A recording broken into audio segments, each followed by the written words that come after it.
සුබ දවසක් කියා පිළිගන්නවා මල් මිතුරු YouTube channel එකට ඔයාලව. ඉතින් අදත් මම ඔයාලා වෙනුවෙන් මල් මිතුරු YouTube channel එක හරහා වීඩියෝ එකක් රැගෙන ආවා. ඉතින් අද මම ඔයාලට කියලා දෙන්නේ මෙන්න මේ වගේ මල් යායක් හදාගන්න ඉක්මනින්ම පැලබෝ කරගන්න පහසුම ක්‍රමයක් ගැන තමයි. ඉතින් වගාවක් කරන ඔයාලට ගොඩාක්ම තියෙන ප්‍රශ්නයක් තමයි මෙන්න මේ වගේ පොඩි පැල ඉක්මනින් බෝ කරගන්න පහසුකමක් නැතිකම. ඇන්තූරියන් ව්‍යාපාරයක් කිරීමේදී අපිට ගොඩාක් තියෙන ගැටලුවක් තමයි පැල ඉක්මනින් බෝ කර ගැනීමට නොහැකියාව. ඉතින් මෙන්න මේ වගේ එකවර පැල ගොඩක් එකපාරම ගලව ගන්න පුළුවන් පහසුම ක්‍රමයක් ගැන මම ඔයාලට අද කියලා දෙන්නම්.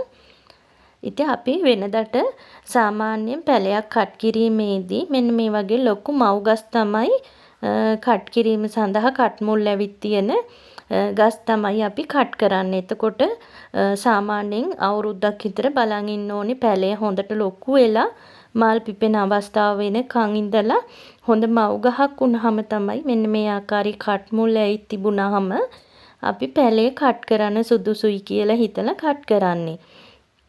ඉතින් මං අද ඔයාලට කියලා දෙන්න හදන්නේ මේ තරම්ම කාලයක් බලන් ඉන්න ඕනේ නැහැ. පැල කට් කරලා පැල බෝ කරගන්න මෙන්න මේ තියෙන පුංචි පැල උනත් කට් කරලා ඉක්මනින්ම පැල ගොඩක් බෝ කරගන්න පුළුවන් පහසුම ක්‍රමයක් තමයි. ඉතින් මේ ආකාරයට බැලීමේදී මේ පොඩි පැලවල සමහර වගේ කට් මුල් ඇවිත් තියෙනවා. ඔයාලා බලන්න ඔයාලගේ තියෙන පොඩි පැලවල මේ ආකාරයට කට් මුල් ඇවිත් තියෙනවා නම් අපිට මේ පැල කපලා මේ පැල බෝ කරගන්න පුළුවන්. ඉතින් මේ විදිහ පොඩි කප් එක හදලා තියෙන පැල තමයි මම අද කට් කරන්න පෙන්නන්නේ. ඉතින් කැපුම් තලයේ ආලේප කිරීමට මෙන්න මේ ආකාරයට අඟුරු කුඩු සහ කැප්ටාන් දිය කරලා අරගත්ත තල්පයක් තියෙනවා. ඉතින් අපි දැන් බලමු මේක කපන්නේ කොහොමද කියලා. සාමාන්‍යයෙන් කොළ දෙක තුනක් පහළට සිටින්නත් කට් මුල් දෙකක් හරි සහිතව උඩ කොටස වෙන් කර ගන්න. ඉතින් අපි අර ලොකු මව් ගහක් කපන ආකාරයටම තමයි මේ ගහත් කට් කරන්නේ.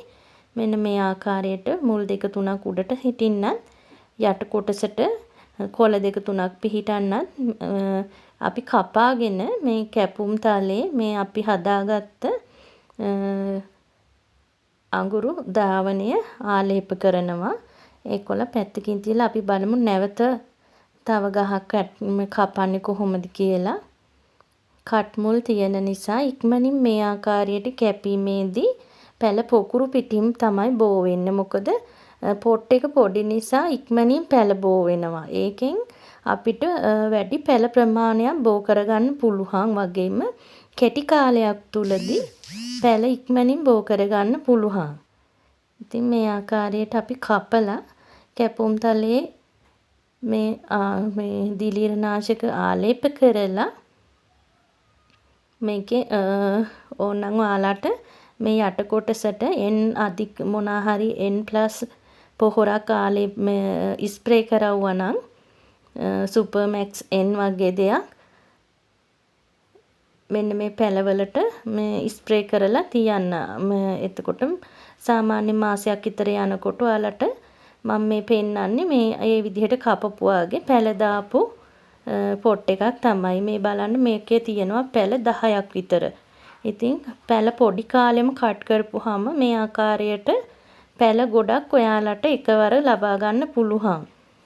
අනික කෙටි කාලයක් තුලදී පැල කපලා මේ ආකාරයට පැල පොකුරක් බෝ කරගන්න පුළුවන්. මේවා දැම්ම වෙන් කරන්න නැතුව ටිකක් තව ලොකු වෙනකම් පෝච්චියෙම තිබ්බහම හරි.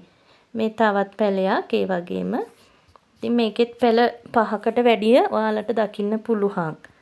ඒ වගේම ඉතින් මේ තියෙන ඔක්කොම පැල මම මේ විදිහට පොඩි කාලෙම කපලා පැල මේ බෝ කරගන්න ඒවා මම ගොඩාක් දුරට කරන්නේ එහෙම තමයි. මොකද මව් ගහක් ලොකු කාලයක් තුර තියෙනවට වැඩිය පොඩි කාලෙම කපපුවාම අපිට ඉක්මනින් පැල බෝ කරගන්න පුළුවන්. ඒ වගේම හොඳ අලවියක් සඳහා පැල ඉක්මනින් බෝ කරගන්න පුළුවන්. මේ කප් එකේම තව ටික දවසක් ලොකු වෙනකන් තියලා මේවා පැල වෙන් කරලා වෙනම පොට් වලට දාගත්තාම ඔයාලට වගාවක් සඳහා ඉක්මනින්ම පැළ බෝ කරගන්න පුළුවන්.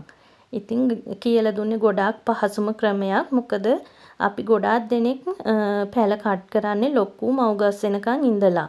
ඉතින් එච්චර කල් බලන් ඉන්න ඕනේ නැහැ. පොඩි කාලෙදිම කට් මුල් ඇවිත් තියෙනවා නම් ඒ ගහ ඉක්මනින් වෙන් කරලා අපිට තව පැළ ලබා ගැනීමට පුළුවන්.